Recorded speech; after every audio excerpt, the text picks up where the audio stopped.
मैं आर के आप सभी का मेरे YouTube channel study for self पे स्वागत करता हूं।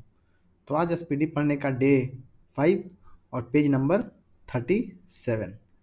तो ये स्टार्ट करते हैं फर्स्ट क्वेश्चन से। एक आवेशित खोखले गोले के अंदर किसी भी जगह विद्युत क्षेत्र का मान कितना होता है? 0 होता है। तो पहले देखेंगे विद्युत के बारे में कि विद्युत धारा की खोज किसने की? बेंजामिन फ्रैंकलिन ने। एक्चुअली इसके पहले भी खोज हो चुका था, लोग उसका इस्तेमाल कर रहे थे, लेकिन इन्होंने 1752 ईस्वी में एक एक्सपेरिमेंट द्वारा इसे प्रूव किया था, एक पतंग उड़ाकर। इसीलिए इन्हें माना जाता है, विद्युत धारा की खोज करने का श्रेय इन्हें दिया जाता है। और वहीं अगर बल्ब के बारे में बोलेंगे तो उसकी खोज किसने की थी, मतलब आविष्कार किसने किया था? थॉमस एडिसन ने। 1879। डेट उतना इंपॉर्टेंट नहीं है, थॉमस एडिसन याद रखिएगा। अब यहाँ पे देखेंगे एक आवेशित खोखले गोले के अंदर किसी भी जगह विद्युत क्षेत्र का मान 0 होता है। मतलब कि अगर करंट किसी भी जगह पास करेगा तो उसमें इलेक्ट्रॉन की साझेदारी होती है, मतलब इलेक्ट्रॉन रहेगा, उसी का सर्कुलेशन से करंट दौड़ता है। एक बंद सर्किट में यहाँ से इलेक्ट्रॉन जाएगा, वापस आएगा, तभी ये करंट दौड़ेगा। और खोखले गोले के अंदर क्या है कि अंदर में तो कोई जगह है नहीं जिसमें इलेक्ट्रॉन दौड़ सकता है खाली में, तो वो 0 होता है। नेक्स्ट है, भारत अभियान के समय महमूद गजनवी के साथ आने वाला विद्वान कौन था? अल बरूनी। तो थोड़ा सा महमूद गजनवी के बारे में देखेंगे कि महमूद गजनवी जो है 1000 से लेके 1027 ईस्वी तक भारत पर कुल कितने 17 बार आक्रमण किया था। 1000 ईस्वी से लेके 1027 ईस्वी तक। उसमें इसने 1025 में सोमनाथ का मंदिर लूटा था, जो कि गुजरात में है। ये लूटकांड, ये जो महमूद गजनवी है वो भारत पर आक्रमण धन संपत्ति के लिए करता था। यहाँ पे राज करने का उसका मकसद नहीं था, इसीलिए वो हर बार आता था, धन लूट के चला जाता था। और उसने 2 लोगों को संरक्षण दे रखा था। जैसे कि विद्वान के बारे में अगर बोला जाए तो एक था अलबरूनी, जिसने किताब उल हिंद लिखा था। कौन सा? किताब उल हिंद। और दूसरे थे फिरदौसी, जिसने शाहनामा लिखा था। फिरदौसी शाहनामा और अलबरूनी किताब उल हिंद। महमूद गजनवी ने कितने बार आक्रमण किया था? 17 बार, जिसमें 1025 में उसने सोमनाथ मंदिर को लूटा था। तीसरा है, नमक हैलाइड खनिज से उत्पन्न होता है। हैलाइड खनिज क्या? तो जैसे हम लोग आवर्त सारणी जो पढ़ते हैं केमिस्ट्री में, वो उसमें एक हैलोजन ग्रुप होता है, जो कि समूह नंबर कितना होता है? 17। आपको पता होगा कि आवर्त सारणी में आवर्त होते हैं और समूह होता है। तो उसका समूह नंबर जो 17 है, उसमें हैलोजन ग्रुप से बोला जाता है। हैलोजन बोलने का, उसे हैलोजन इसलिए बोला जाता है क्योंकि वो लवण बनाने वाले पदार्थ होते हैं। ठीक है, तो समूह 17 में कितने 6 तत्व हैं। यहाँ पे 5 मैंने लिखा है। फ्लोरीन, क्लोरीन, यहाँ पे फ्लोरीन जिसका आवर्त संख्या 9 है, क्लोरीन 17, ब्रोमीन, आयोडीन और एस्टेनिन। इसका बॉन्डिंग करने का स्पीड ज़्यादा होता है। ठीक है, जल्दी रिएक्ट करता है। राज्य विधानसभा की शक्ति इसकी जनता पर निर्भर करती है। राज्य विधानसभा, विधानसभा मतलब जैसे लोकसभा होता है वैसे ही विधानसभा होता है, और जैसे राज्यसभा होता है वैसे विधान परिषद होता है। तो आपको पता होगा कि विधानसभा का वोट कौन देता है? जनता देती है, इसीलिए इसकी शक्ति किसके? जनता के पर निर्भर करती है। और अगर विधान परिषद का बोला जाए तो उसका चुनाव डायरेक्ट नहीं होता है, मतलब डायरेक्ट कोई भी जनता इसमें वोट नहीं करेगी, जनता के द्वारा चुने हुए प्रतिनिधि इसमें वोट करते हैं। अब व्हाइट हाउस वाशिंगटन में यूएसए के राष्ट्रपति का कार्यालय है। व्हाइट हाउस क्या है? यूएसए में जो राष्ट्रपति का घर है, राष्ट्रपति को जो दिया जाता है कार्यालय, वो व्हाइट हाउस कहलाता है। और अमेरिका का पहला, मतलब यूएसए का पहला राष्ट्रपति कौन थे? George Washington. नेक्स्ट है, शब्द फ्यूरर हिटलर के लिए प्रयुक्त हुआ था। किसके लिए? हिटलर के लिए। तो फ्यूरर का मतलब हिंदी में क्या होता है? फ्यूरर का मतलब होता है नेता। क्या होता है इसका मतलब? नेता हिंदी में। और ऐसे फ्यूरर का मतलब क्या होता है? इसका मतलब होता है चांसलर। ठीक है, जर्मन में। तो हिटलर जो है उसका, अगर ये देखा जाए उसके जन्म कब हुई थी, मृत्यु कब हुई थी, तो 1889 में, 1945 में इसकी मृत्यु हुई थी। 1945 मतलब द्वितीय विश्व युद्ध के खत्म होने के समय। तो हिटलर के बारे में ये याद, अगर डेट को आपको याद रखना है ऐसे तो याद करने की जरूरत नहीं है, फिर भी अगर एक तरीका चाहें तो 1889 2 अक्टूबर 1889, कुछ याद आ रहा है? हाँ, तो वो अहिंसा मानने वाले थे और ये हिंसा में बिलीव करता था। डेट ऑफ ईयर सेम है। उसके बाद देखेंगे, ये 1933 में चांसलर बना, कहाँ का? जर्मनी का। और ये उसके बाद नाजी पार्टी का नेता बना, और इसी के कारण द्वितीय विश्व युद्ध हुआ था, क्योंकि इसने पोलैंड पर हमला कर दिया था। नेक्स्ट क्वेश्चन है, विधान परिषद किसी धन विधेयक के क्रियान्वयन को अधिकतम 14 दिन तक रोक सकता है। मैंने इसे पहले ही बताया था कि विधान परिषद है ये, तो विधान परिषद मतलब क्या हो गया? राज्यसभा। विधानसभा मतलब क्या हो गया? लोकसभा। रिलेट करके मैं बता रहा हूँ। तो विधान परिषद किसी विधेयक को, किसी धन विधेयक को, तो मैंने आपको बताया था धन विधेयक सिर्फ कहाँ पेश किया जा सकता है? लोकसभा में। उसी तरह से राज्य में कहाँ पेश हो सकता है? सिर्फ विधानसभा में। तो जैसे ये जब अप्रूवल के लिए, मतलब सहमति के लिए जब ये विधान परिषद में भेजते हैं, तो वो बस 14 दिन तक रोक सकता है। उससे ज़्यादा दिन तक अगर रोकेगा तो वो सहमति मान लिया जाता है कि वो सहमत है, मतलब विधान परिषद सहमत है विधानसभा से धन विधेयक के मामले में। नेक्स्ट क्वेश्चन है, कानपुर में हुए 1857 के विद्रोह के नेता नाना साहब थे। कहाँ के? कानपुर में जो विद्रोह हुआ था उसके नेता। ठीक है, तो थोड़ा सा और देखेंगे, 1857 की जो क्रांति हुई थी उसके और भी इलाके से कौन कौन से नेता थे। तो तात्या टोपे कहाँ से थे? कानपुर से। और नाना साहब भी कहाँ से थे? कानपुर से ही। उसके बाद बेगम हजरत महल लखनऊ से। कुंवर सिंह, वीर कुंवर सिंह, ये कहाँ से थे? बिहार से। बिहार कहाँ? जगदीशपुर से। बख्त खान दिल्ली से। और लक्ष्मीबाई के बारे में पता ही है, ये झांसी से। नेक्स्ट क्वेश्चन देखेंगे, द्विसदनीय विधायक वाले राज्य में विधान परिषद को उच्च सदन कहा जाता है। क्या कहा जाता है? उच्च सदन। तो आपको मैंने पहले ही बताया कि ये जो है विधान परिषद, ये किसकी तरह है? राज्यसभा की तरह। ठीक है, तो राज्यसभा को भी क्या बोला जाता है? उच्च सदन। और लोकसभा को निम्न सदन। वैसे ही विधान परिषद को उच्च सदन और विधानसभा को निम्न सदन।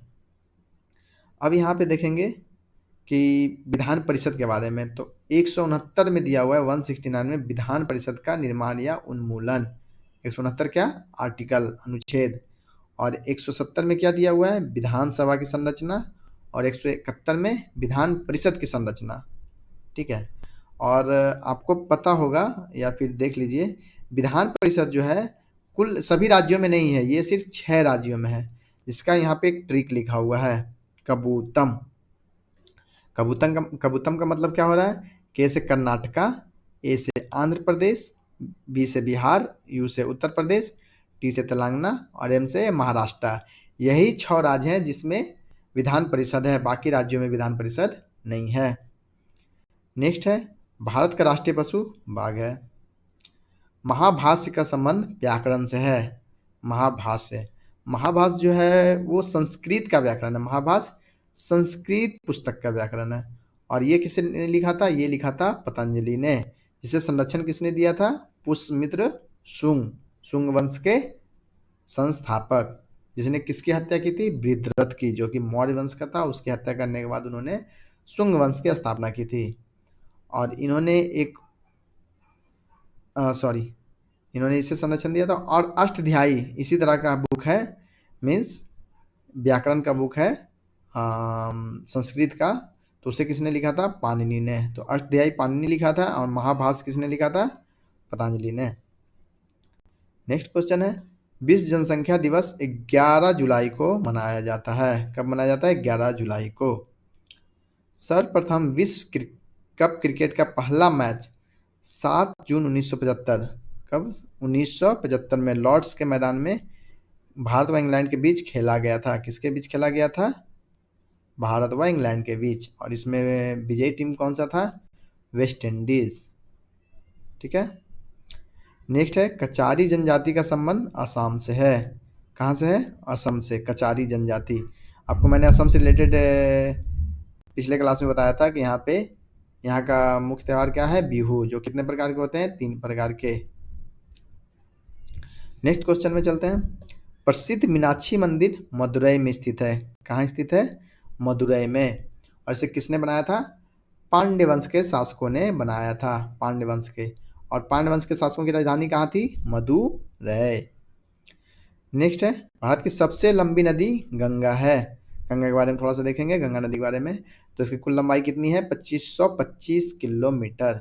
ये उत्तराखंड से निकलती है और ये उत्तराखंड, उत्तर प्रदेश, बिहार, झारखंड, बंगाल से होते हुए बंगाल की खाड़ी में गिर जाती है। इसी पे टिहरी बांध बना हुआ है। कहाँ बना हुआ है? भगीरथी नदी पे, उत्तराखंड में, जो कि भारत का सबसे ऊंचा बांध है। भारत द्वारा प्रक्षेपित प्रथम उपग्रह कौन सा है? आर्यभट्ट। कौन सा है? आर्यभट्ट, जो कि कब छोड़ा गया था? 1975 ईस्वी में इसे भेजा गया था, आर्यभट्ट। नेक्स्ट क्वेश्चन पे चलते हैं। The ground beneath her feet के लेखक कौन है? सलमान रश्दी। कौन है इसमें? सलमान रश्दी। सलमान रश्दी का कुछ और बुक देखेंगे। सलमान रश्दी का मिडनाइट चिल्ड्रेन और द सैटनिक वर्सेज, ये इनकी बहुत पॉपुलर किताब है ये दोनों। इस पे बहुत सारी, इस पे थोड़ा हंगामा भी हुआ था। नेक्स्ट क्वेश्चन में चलते हैं। मौलिक अधिकारों का उल्लेख संविधान के भाग 3 में किया गया है। किसमें किया है? भाग 3 में। और निषेध कितना है? 12 से 35 तक। इसमें क्या है? मौलिक अधिकार। नेक्स्ट है, रेलवे भर्ती नियंत्रण बोर्ड की स्थापना 27 अप्रैल 1998 को हुई थी। कब हुई थी? 27 अप्रैल 1998 को हुई थी। क्यूबिज्म का सूत्रपात किसने किया था? पाब्लो पिकासो ने किया था क्यूबिज्म का सूत्रपात। नेक्स्ट है, नासिक गोदावरी नदी के तट पर स्थित है। किस नदी के तट पे? गोदावरी नदी के। अब गोदावरी नदी के बारे में थोड़ा सा देखेंगे कि ये किन राज्यों से होकर बहती है? महाराष्ट्र, तेलंगाना और आंध्र प्रदेश। और ये दूसरी सबसे लंबी नदी है। पहली कौन सी थी? गंगा, जिसकी लंबाई कितनी थी? 2525। और ये प्रायद्वीपीय भारत की सबसे लंबी नदी। प्रायद्वीपीय मतलब जो नीचे का साउथ का एरिया है, मतलब महाराष्ट्र से लेके ये जो हम लोग को ट्रायंगुलर शेप में दिखता है, उसे प्रायद्वीपीय भारत कहते हैं। उसके बाद ये देखेंगे ये कहाँ से निकलता है। ये त्र्यंबकेश्वर से निकलता है, जो कि महाराष्ट्र में है, नासिक। ठीक है, वहीं पे दिया हुआ है, नासिक गोदावरी नदी के तट पर स्थित है, तो वहाँ से ये निकलती है। और इसे दक्षिण गंगा या वृद्ध गंगा भी कहा जाता है। नेक्स्ट क्वेश्चन पे चलेंगे। बीबी का मकबरा किसकी? औरंगजेब की पत्नी की कब्र है। इसे जो है बीबी का मकबरा को, इसे क्या कहा जाता है? गरीबों का ताजमहल। ठीक है, ये इसने अपने बेगम दिलरास बानो के कहने पे बनवाया था। लक्षद्वीप की राजधानी कावारती है। किसकी? लक्षद्वीप की, जो कि अरब सागर में स्थित है। लक्षद्वीप किस तरफ स्थित है? अरब सागर में स्थित है। टमाटर एक फल है। क्या है टमाटर? एक फल। लौंग फूल की कली से प्राप्त होता है। कहाँ से प्राप्त होता है? कली से। ये समय कुछ वैसा है नहीं कि बताया जाए, तो समझ जाइए। स्विट्जरलैंड का उपनाम प्लेग्राउंड ऑफ यूरोप है। स्विट्जरलैंड का नाम, उपनाम। तो ये क्यों है? क्योंकि स्विट्जरलैंड में बहुत सारे घूमने के जगह हैं, देखने के लिए अट्रैक्शन है, तो इसीलिए इसका नाम रखा गया है playground of Europe. Next question पे चलते हैं। सबसे प्राचीनतम स्मारक कौन सी है? अजंता की गुफाएं, जो कि कहाँ है? औरंगाबाद में स्थित है। नेक्स्ट है, सार्क का पहला अध्यक्ष HM इरशाद थे। सार्क के बारे में मैंने कल आपको पढ़ाया था। SAARC South Asian Association for Regional cooperation.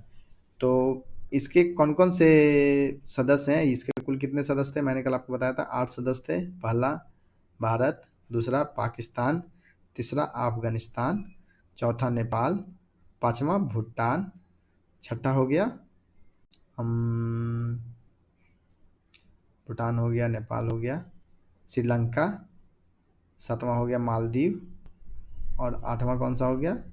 3 3 6, Bhutan हो गया, नेपाल हो गया, भारत, पाकिस्तान, अफगानिस्तान, नेपाल, भूटान, श्रीलंका, मालदीव। एक और कौन सा बच रहा है? भूटान हो गया, एक देखना पड़ेगा, एक छूट रहा है, देख लीजिएगा, मेरे अभी ध्यान में नहीं आ रहा कि कौन सा छूट रहा है। नेक्स्ट क्वेश्चन है, अमेरिकी स्वतंत्रता की घोषणा, बांग्लादेश, एक और हो गया बांग्लादेश। अमेरिकी स्वतंत्रता की घोषणा जॉर्ज वाशिंगटन ने किया था। मैंने अभी थोड़ा देर पहले आपको बताया था कि अमेरिका के प्रथम राष्ट्रपति कौन थे? जॉर्ज वॉशिंगटन, जहाँ का व्हाइट हाउस वहाँ के राष्ट्रपति का कार्यालय है। प्राचीन ओलंपिक खेल ग्रीस में प्रारंभ हुआ था, ये मैंने आपको कल बताया था कि प्राचीन खेलों का शुरुआत कहाँ से हुआ था? एथेंस ग्रीस से 1896 में, और पेरिस में 1900 में खेला गया था ओलंपिया पर्वत पे, इसीलिए इसका नाम ओलंपिक पड़ा था। बोरोबुदुर का प्रसिद्ध बौद्ध मंदिर जावा कहाँ स्थित है? इंडोनेशिया में। बोरोबुदुर का प्रसिद्ध बौद्ध मंदिर जावा, वो का प्रसिद्ध कहाँ स्थित है? जावा, जो कि इंडोनेशिया है, वहाँ स्थित है। नेक्स्ट क्वेश्चन पे चलते हैं। हाँ, कर्क रेखा भारत के 8 राज्यों से गुजरती है। कितने राज्यों से गुजर रही है? 8 राज्यों से। तो इसको थोड़ा देखेंगे कर्क रेखा के बारे में। ये क्या है? 23.5 डिग्री अक्षांश रेखा है। और ये 8 राज्यों के बारे में अगर देखेंगे तो उसका एक ट्रिक है, मित्र पर गमछा झार, जिससे क्या क्या हो जाता है? मी से मिजोरम, त्रि से त्रिपुरा, पा से पश्चिम बंगाल, रा से राजस्थान, गा से गुजरात, मा से महाराष्ट्र, छा से छत्तीसगढ़, और झार से झारखंड। ये याद रखिएगा, ये एग्जाम में आते रहता है। नेक्स्ट है, नीति निर्देशक तत्वों में कल्याणकारी राज्य की अवधारणा सम्मिलित है। मतलब नीति निर्देशक तत्व है जो उसमें बताता है राज्यों को ये कल्याणकारी कार्य करने हैं। भारत का नेपोलियन समुद्रगुप्त को कहा जाता है। किसे कहा जाता है? समुद्रगुप्त को। इसके कवि कौन थे? हरिसेन, जिसने प्रयाग प्रशस्ति लिखा था। पानीपत का तीसरा युद्ध 1761 में, कब? 1761 में अहमद शाह अब्दाली एवं मराठा के बीच में लड़ा गया था, जिसमें मराठों की हार हुई थी, और वहीं से मराठों की पतन की शुरुआत हुई थी। उसके बाद इनका घटते चला गया था वैल्यू, मतलब ताकत में कमी आते चली गई थी। कुतुब शाही राजवंश ने गोलकुंडा में शासन किया था। कहाँ शासन किया था? गोलकुंडा में। तो थोड़ा सा इसके बारे में देखेंगे। कुतुब शाही वंश के संस्थापक कौन थे? कुली कुतुब उल मुल्क। कुली कुतुब उल मुल्क, यहाँ पे याद रखिएगा, कुछ लोग इसको कंफ्यूज हो जाते हैं और वो कुली कुतुब शाह मान लेते हैं। नहीं, तो यहाँ पे क्या है? कुली कुतुब उल मुल्क। और ये कुतुब शाही राजवंश कब से कब तक चला था? 1518 से 1687 के बीच। 1687 में औरंगजेब ने इस पे अपना अधिकार जमा लिया था। इसके बारे में और थोड़ा सा देखेंगे तो ये बहमनी राज्य के पतन के बाद बना था। बहमनी साम्राज्य के पतन के बाद, मतलब उसी एरिया में ये राज करना शुरू किया था। और ये 1589 से इसका राजधानी क्या हो गया था? हैदराबाद। पहले इसका राजधानी क्या था? गोलकुंडा। उसके बाद क्या हो गया? राजधानी हैदराबाद। और इसमें जो एक प्रतापी शासक थे कुली कुतुब शाह, उन्होंने हैदराबाद और चार मीनार दोनों की स्थापना की थी। किसकी? हैदराबाद और चार मीनार की। नेक्स्ट है रणथंभौर जीव जंतु अभ्यारण्य, कहाँ है? राजस्थान में है। नेक्स्ट है सोना का अपेक्षिक घनत्व कितना होता है? 19.30। तो ये अपेक्षिक घनत्व क्या होता है? अपेक्षिक घनत्व मतलब होता है कि किसी वस्तु का घनत्व इन कंपैरिजन टू पानी। मतलब अगर किसी वस्तु का हम अपेक्षिक घनत्व बोल रहे हैं कि 5 है, तो इसका मतलब क्या हुआ कि वो उसका घनत्व जो है पानी से 5 गुना ज़्यादा है। तो ऐसे ही अगर सोना का घनत्व बोलेंगे तो वो पानी से 19.3 गुना ज़्यादा है। नेक्स्ट है ठोस कोण की इकाई स्टेरेडियन होती है। ठोस कोण की इकाई स्टेरेडियन होती है। और अगर ये ठोस कोण मतलब क्या हो गया? 3D। जैसे गोला का कोण अगर नापेंगे तो उसको स्टेरेडियन में नापेंगे। और अगर 2D का मतलब कोई वृत्त का, सर्कल का नाप रहे हैं तो उसको क्या में? रेडियन में हम लोग नापते हैं। नेक्स्ट है बर्फ के लिए गलन का विशिष्ट ऊष्मा 80 कैलोरी पर ग्राम होता है।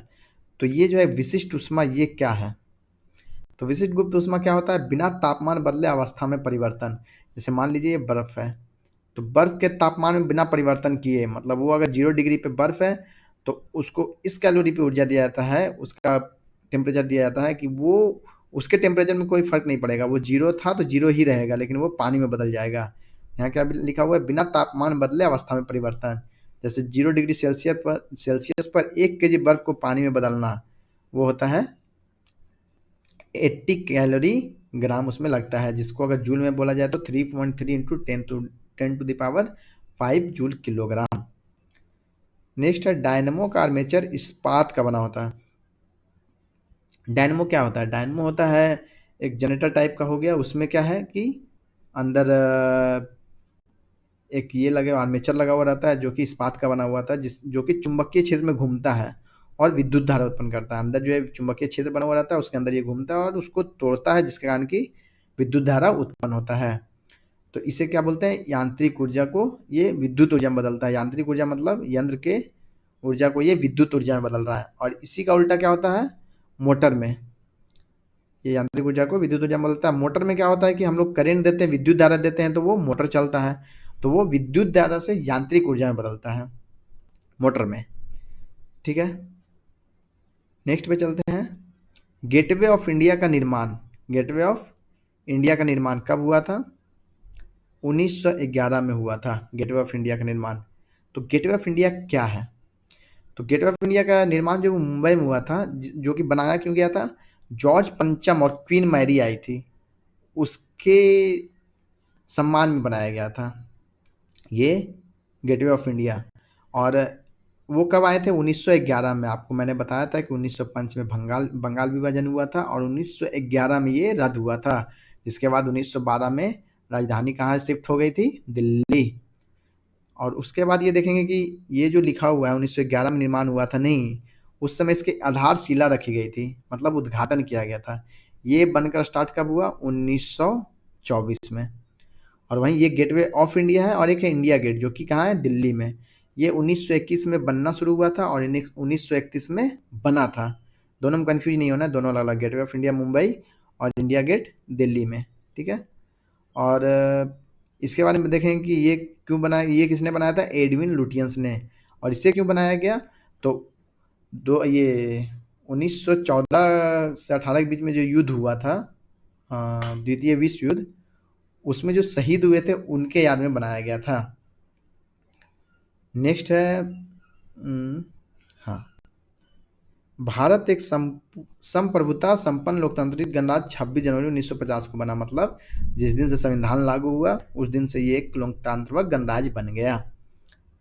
नेक्स्ट है भारतीय राष्ट्रीय कांग्रेस के पूर्वकालीन वर्षों के दौरान अध्यक्ष कौन थे? दादा भाई नौरोजी। पूर्वकालीन मतलब बनने से पूर्व जो उसका अध्यक्ष रहे थे वो कौन थे? दादा भाई नौरोजी।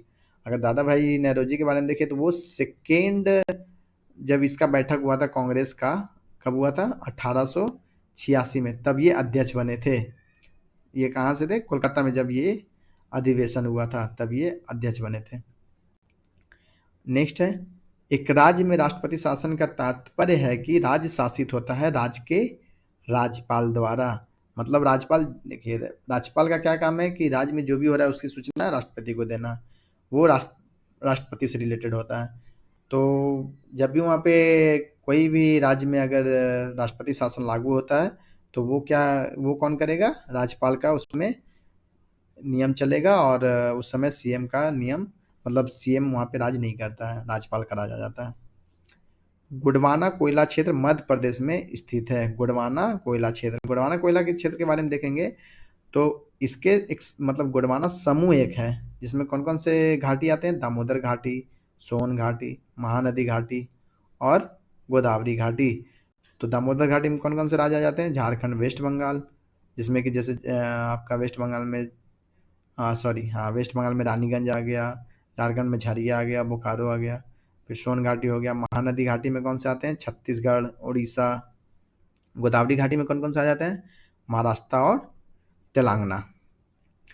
नेक्स्ट है जापान, फिलीपींस व चीन में चलने वाले ट्रॉपिकल साइक्लोन को क्या कहा जाता है? टाइफून। क्या कहा जाता है? टाइफून। अब चलते हैं इसके बाद नेक्स्ट क्वेश्चन पे। आँख के भीतरी सतह को क्या कहा जाता है? दृष्टि पटल कहा जाता है। तो आँख का एक छोटा सा क्लास चलेगा, वो मैं आपको शॉर्ट्स में बना के डाल दूंगा, क्योंकि थोड़ा सा बताऊंगा तो समझ में नहीं आएगा, ये मैं पूरा एक्सप्लेन कर दूंगा उसमें। अभी बस ये लिखिएगा भीतरी सतह को क्या कहता है? दृष्टि पटल कहा जाता है। बिल गेट्स माइक्रोसॉफ्ट का स्वामित्व करते हैं। मतलब माइक्रोसॉफ्ट कंपनी का मालिक कौन हो गया? Bill Gates. संसार की सबसे लंबी नदी नील कहाँ है? मिस्र में। कल मैंने आपको बताया था कि ये कहाँ है? मिस्र, अफ्रीका में ये विश्व की सबसे लंबी नदी है। और अगर दूसरे नंबर पे बोली जाए तो अफ्रीका की दूसरी नदी पे कौन सी है? अगर ऐसे भी बोली जाए तो अमेजन हो जाएगी, और अगर वहाँ की बोली जाए अफ्रीका की तो वो कांगो, जो कि जायरे नाम से भी जानी जाती है। ये कल की क्लास में मैंने आप लोगों को बताया था। रघुवंशम के लेखक कौन है? कालिदास। रघुवंशम। हर्ष के संबंध में जानकारी प्राप्त करने का मुख्य स्रोत बाणभट्ट रचित हर्ष चरित्र है। ये आपको मैंने पहले ही बताया था। कादम्बरी भी इन्होंने ही लिखा था, बाणभट्ट नहीं। नेक्स्ट है, प्रेरी का संबंध उत्तरी अमेरिका के शीतोष्ण घास के मैदान से है। मैंने आपको घास के मैदान के बारे में पढ़ाया था। डाउन्स हो गया ऑस्ट्रेलिया का, उसके बाद पम्पास हो गया दक्षिण अमेरिका का। ये सब मैंने आपको फर्स्ट क्लास में या सेकेंड क्लास में बताया था। गेहूं का अग्रणी उत्पादक देश चीन है। गेहूं का चीन है। एशिया के देशों में सर्वप्रथम औद्योगिकरण कहाँ से हुआ था? जापान से हुआ था। नेक्स्ट है, लाल सागर का लाल रंग शैवाल की उपस्थिति के कारण होता है। किसके कारण? शैवाल का। तो आपको मैंने 1-2 दिन पहले पढ़ाया था कि लाल सागर और भूमध्य सागर के बीच में कौन सी नहर है? स्वेज नहर। याद है या शायद भूल गए होंगे। नेक्स्ट है, दामोदर घाटी में कोयला। दामोदर घाटी अभी मैंने थोड़ा देर पहले आपको बताया था। दामोदर घाटी रानीगंज, बोकारो तथा झरिया में पाया जाता है। रानीगंज कहाँ हो गया? वेस्ट बंगाल में हो गया। बोकारो झारखंड में हो गया। और झरिया कहाँ हो गया? ये भी झारखंड में हो गया। राष्ट्रीय विकास परिषद की अध्यक्षता कौन करता है? प्रधानमंत्री। राष्ट्रीय विकास परिषद क्या है? जो योजना आयोग के द्वारा नियम बनाए जाते थे उसे अनुमोदन का काम देने का काम एक तरह से राष्ट्रीय विकास परिषद ही करता है, मतलब इसका अहम रोल है। नेक्स्ट क्वेश्चन है, भारत में सर्वप्रथम कागजी मुद्रा का प्रचलन 1862 ईस्वी में प्रारंभ हुआ था। कब प्रारंभ हुआ था? 1862 ईस्वी में। संविधान सभा का पहला अधिवेशन कहाँ हुआ था? नई दिल्ली में। कब हुआ था? 9 दिसंबर 1946 को, जब सच्चिदानंद सिन्हा को प्रेसिडेंट चुना गया था। और 11 दिसंबर को सेकेंड, जिसमें राजेंद्र प्रसाद को चुना गया था। नेक्स्ट है, भारतीय संविधान में मौलिक कर्तव्य 1976 में समाहित किए गए थे, मतलब 1971 में जोड़ा गया था समाहित। तो इसके बारे में थोड़ा सा देखेंगे। मौलिक कर्तव्य जो है वो 42वें संविधान संशोधन द्वारा जोड़ा गया था, जो कि 1976 में हुआ था। और इसे कहाँ से लिया गया था? मौलिक कर्तव्य को रूस से लिया गया था। और इसमें पहले कितने टोटल थे? इसमें 10 ही मौलिक कर्तव्य थे। 11वां कब जोड़ा गया? 2002 में, जो कि 86वां संविधान संशोधन द्वारा जोड़ा गया था। कौन से संविधान संशोधन द्वारा? 86वां। ठीक है। नेक्स्ट है, भारत का सबसे बड़ा चौड़ा जलप्रपात जोग या गरसप्पा किस नदी पर है? सरस्वती नदी पर, जो कि कहाँ है? कर्नाटक में। तो आज की क्लास यहीं तक। आज एक पेज पूरा हो गया है, और इसी तरह से हम लोग कंटिन्यू करते रहेंगे। और इसके बीच में बहुत सारे क्वेश्चन ऐसे हैं, जैसे कि अभी आग के बारे में था, और भी बहुत सारे, जैसे कि आंग्ल मराठा युद्ध, मैसूर युद्ध, जो भी ये छोटे छोटे टॉपिक रहेंगे उसका मैं शॉर्ट्स बना के डाल दिया करूँगा। वो एक ही जगह आपको मिल जाएगा। तो आज का क्लास यहीं पर समाप्त करते हैं। मिलते हैं अगले क्लास में। जय हिंद।